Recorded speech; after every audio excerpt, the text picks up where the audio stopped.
Hi friends, എല്ലാവർക്കും സുഖമാണെന്ന് വിശ്വസിക്കുന്നു. ഇന്ന് ഞാൻ ചെയ്യാൻ പോകുന്നത് തേങ്ങ ഏറ്റവും കുറച്ചുകൊണ്ട് നമ്മൾ സാധാരണ മീൻകറി തേങ്ങ അരച്ച് വെക്കുമ്പോൾ നന്നായിട്ട് തേങ്ങ വേണം. ഇതിപ്പം തേങ്ങ നമുക്ക് കുറച്ചുകൊണ്ട് എങ്ങനെ നല്ല കട്ടിയായിട്ട് ആ തേങ്ങ നമ്മൾ അരയ്ക്കുന്നത് പോലെ ഇപ്പൊ ഞാൻ ഇവിടെ 2-3 ടേബിൾ സ്പൂൺ തേങ്ങ ചേർക്കുന്നത്. പക്ഷെ കറി നല്ല തിക്കായിട്ടുള്ള കറിയായിരിക്കും. അതെങ്ങനെ ഉണ്ടാക്കുന്നതെന്ന് നോക്കാം. അതേസമയം ഇപ്പം തേങ്ങ ഇല്ല, തേങ്ങ കിട്ടാത്ത സ്ഥലങ്ങളിലാണെങ്കിൽ ഞാൻ ഈ പറയുന്ന സ്ഥാനത്ത് തേങ്ങ ചേർക്കാതെ നിങ്ങൾക്ക് ഞാൻ ഈ ഇതിനകത്ത് ചേർക്കുന്ന സവാളയുടെ ഉള്ളിയുടെ ക്വാണ്ടിറ്റി ഒന്ന് കൂട്ടാം. ഞാനിവിടെ കത്തിപ്പാര എന്ന് പറയുന്ന ഒരു മീനാണ് എടുത്തേക്കുന്നത്. അത് ഒരു 600 ഗ്രാം ഉണ്ട്. അത് കഴുകി എടുത്ത് വെച്ചേക്കുക. ഒരു 3 ടേബിൾ സ്പൂൺ തേങ്ങയുണ്ട്. പിന്നെ വേണം ഇങ്ങനെ ഒരു സവാള, 2 ടൊമാറ്റോ, ഇത്ര ഒരു കഷ്ണം ഇഞ്ചി, ഒരു 7 അല്ലി വെളുത്തുള്ളി, കുറച്ച് കറിവേപ്പില, 4 പച്ചമുളക്. ഞാനിവിടെ ടൊമാറ്റോയുടെ ചേർക്കുന്നത് കൊണ്ട് ഒരു ഇത്രയും പുളിയെ ചേർക്കുന്നുള്ളൂ. ഈ കുടംപുളി ഇപ്പൊ ടൊമാറ്റോയുടെ പുളി മതി എങ്കിൽ ഈ കുടംപുളി ചേർക്കേണ്ട ആവശ്യമില്ല. അഥവാ കുടംപുളി ചേർക്കണമെന്ന് താല്പര്യമുള്ളവർക്ക് ഇങ്ങനെ ചേർക്കാം. ഞാൻ ഇച്ചിരി ചേർക്കുന്നുണ്ട്. ഞാൻ പറഞ്ഞു ഇപ്പൊ നിങ്ങൾക്ക് ഇതിപ്പോ 600 ഗ്രാം മീനുണ്ട്. ഞാൻ അതിന്റെ അകത്ത് 3 ടേബിൾ സ്പൂൺ തേങ്ങ ചേർക്കുന്നു. നിങ്ങൾക്ക് ഇപ്പൊ ഒട്ടും തേങ്ങ ചേർക്കണ്ടെങ്കിൽ ഈ സവാളയ്ക്ക് പകരം ഒരു ചെറിയ സവാളയും കൂടെ എടുക്കാം. വലിയ ടൊമാറ്റോ ആണെങ്കിൽ 2, ഇതിപ്പോ ഒരെണ്ണം ചെറുതല്ലേ. ഈ പരുവത്തിലാണെങ്കിൽ ഇതുപോലെ ഒരെണ്ണം കൂടെ എടുക്കാം. ഞാൻ ആ മീൻ വെള്ളം വാരാൻ വെച്ചായിരുന്നു. അതിന്റെ തൊട്ട് ഈ ചട്ടിയിലോട്ട് ഞാൻ മീൻ ഇടുക. ഞാൻ അതിന്റെ തലയും കൂടെ എടുത്തിട്ടുണ്ട്.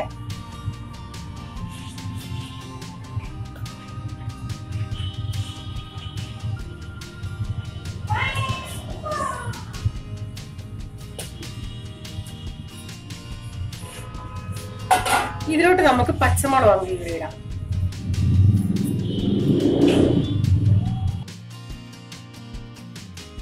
ആ ഇഞ്ചിയും ഇതിലോട്ട് കൊത്തി അരിഞ്ഞിടാം.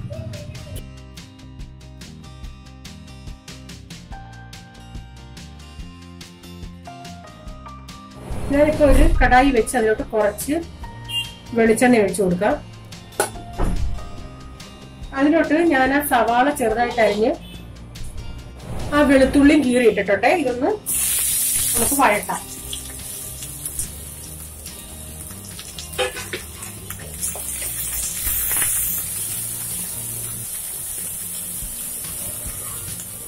ഇതിപ്പോ വാടി വന്നിട്ടുണ്ട്. ഇതിലോട്ട് നമുക്ക് ആ ടൊമാറ്റോ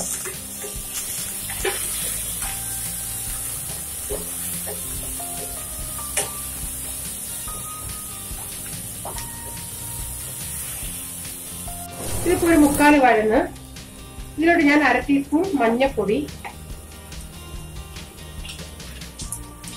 ഒരു 3/4 ടേബിൾ സ്പൂൺ കാശ്മീരി മുളക് പൊടി, 2 ടേബിൾ സ്പൂൺ മല്ലിപ്പൊടി,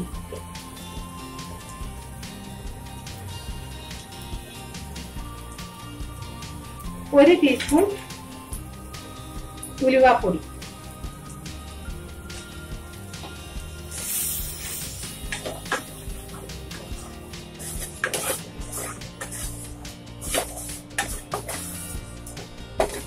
എരിവ് നിങ്ങൾക്ക് ഇനി വേണമെങ്കിൽ നിങ്ങൾക്ക് അതനുസരിച്ച് ചേർക്കാം.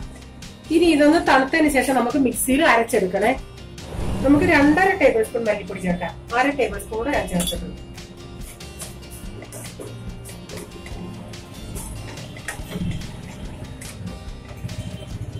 ഇതിപ്പോ തണുത്തിട്ടുണ്ട്. ഇതും ആ തേങ്ങയും കൂടെ നമുക്ക് കുറച്ച് വെള്ളം ഒഴിച്ച് നന്നായി അരച്ചെടുക്കാം. ഇപ്പം ഞാനത് അരച്ചെടുത്തിട്ടുണ്ട്. ഞാൻ കുടംപുളി ഇതിൻ്റെ അകത്തോട്ട് അങ്ങ് ചേർക്കുക.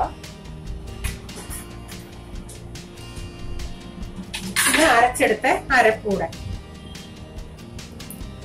ആവശ്യത്തിനുള്ള വെള്ളം കൂടി ഒഴിച്ച് നമുക്ക് കലക്കിയെടുക്കാം.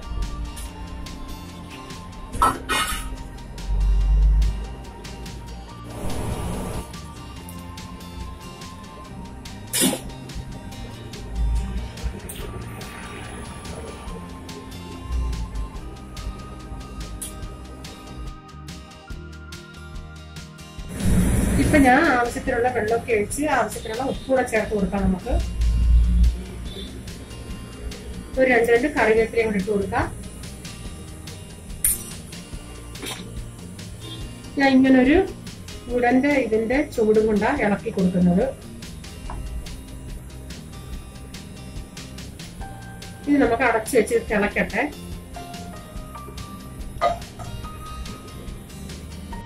ഇതിപ്പോ തിളച്ചിട്ടുണ്ട്. ഇനി നമുക്ക് തീ ഒന്ന് കുറയ്ക്കാം.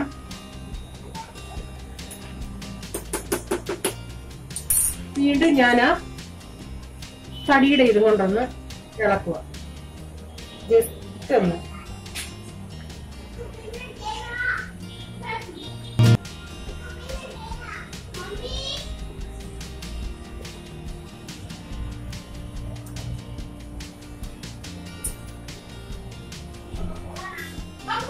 ഈ മീഡിയം ഫ്ലെയിമിൽ കിടക്കട്ടെ.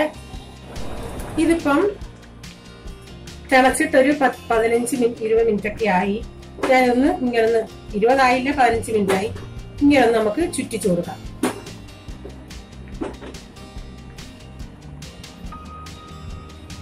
ചാറ് എത്രയും വേണമെന്നനുസരിച്ച് നിങ്ങൾക്ക് ഇത് നിർത്താം, ഓഫാക്കാം. ഉപ്പൊക്കെ ഒന്ന് നോക്കാം നമുക്ക്. ഉപ്പൊക്കെ കറക്റ്റ് ആണ്. നല്ല കുറുകിയ ചാറ്.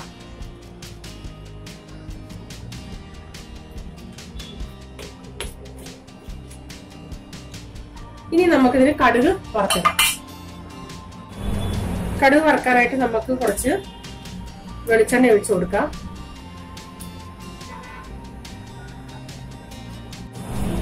ഇതിലോട്ട് 1 ടീസ്പൂൺ കടുക്,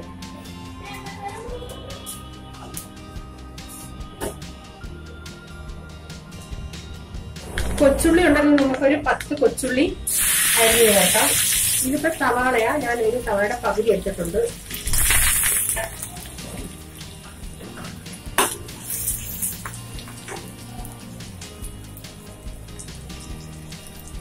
കുറച്ച് കറിവേപ്പില.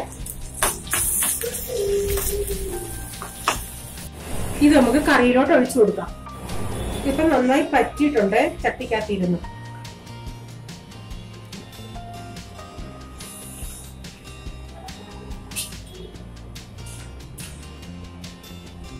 നമ്മുടെ തേങ്ങ കുറച്ച് ചേർത്തുകൊണ്ടുള്ള മീൻകറി, എന്നാൽ നല്ല കട്ടിയായിട്ടുള്ള മീൻകറി റെഡി ആയിട്ടുണ്ട്. നിങ്ങൾ ചെയ്ത് നോക്കേ. ചെയ്തതിനു ശേഷം നിങ്ങൾക്ക് ഇഷ്ടപ്പെടുകയാണെങ്കിൽ ഈ വീഡിയോ മറ്റുള്ളവർക്ക് ഷെയർ ചെയ്യുക.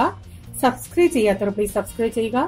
ഇങ്ങനെ ഒരു പുതിയ വീഡിയോയുമായി വരും വരെ ബൈ. God bless you.